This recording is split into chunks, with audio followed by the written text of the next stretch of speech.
I would like to invite Rutendo Ngara to the stage to share and reflect on the insights that we gathered yesterday.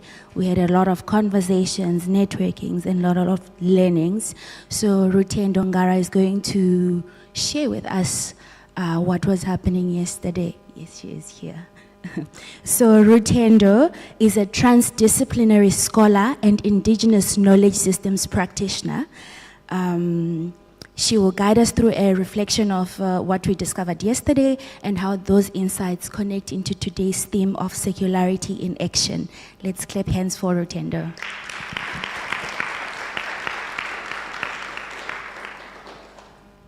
Thank you so much. Can you hear me? Okay, it's a bit of a shock. I wasn't aware I was doing this still. So I'll begin with the story which I believe summarizes what happened yesterday. This is a story of a river which was mentioned, the delta was mentioned in one of the sessions by Sina Gugu, the Niger Delta. The Niger River arises 240 kilometers from the Atlantic Ocean in the Guinea Highlands. And an economics of efficiency will tell us that it should follow that route from the highlands of in the Guinea Highlands down that 240 kilometers and eventually drain into the Atlantic Ocean. But this river is defiant. It does not follow that route. It moves into the Sahara Desert. It moves away from notions of efficiency. It moves into the other. It moves into that which has no water.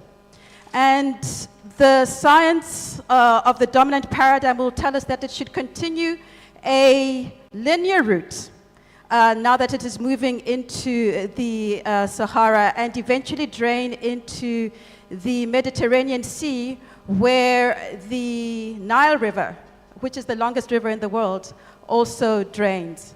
But that river is equally defiant. It does not follow linearity. It turns at Timbuktu, which we will know was a center of great knowledge and civilization, and instead moves a very long, tortuous route through Benin, through Nigeria, through Togo, until it eventually drains into the Atlantic Ocean at the Niger Delta after more than 4,170 kilometers of river. Now, in this movement, this river becomes sluggish. It does not flow down a gradient. Sometimes it flows on flat ground. Sometimes it flows up a gradient. And in this, it loses a lot of its flow. It becomes inefficient. And this inefficiency has the ability to create lakes as large as Belgium.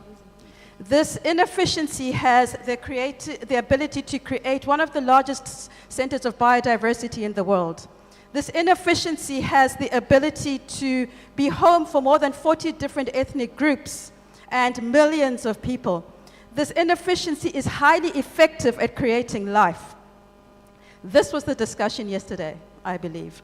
It was the discussion on how we can move from notions of efficiency, notions of linearity, into circularity, because this is what this river does. It moves a circular route in order to eventually drain into the Atlantic Ocean. As we do this, we think about conservation, we think about indigenous knowledge systems, which in their own ways do not follow the modern Western paradigm, which we were told has, is addicted to things like GDP growth, is addicted to, as I said, efficiency, but instead is more in the circles and cycles of nature itself. So I believe that that was what yesterday was about. We were told about the difference between skill and opportunity. We were told about the impacts of colonialism.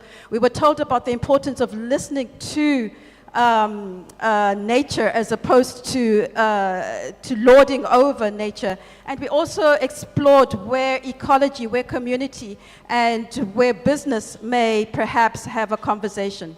And I believe that that then becomes the impetus that will allow today to take root. And I hope, like the Niger River, we may know that it is not efficiency in the way the modern paradigm, which is leading us to destruction, is taking us, but perhaps it is effectiveness. And may this conference today be about effectiveness and circularity. Thank you. Thank you very much.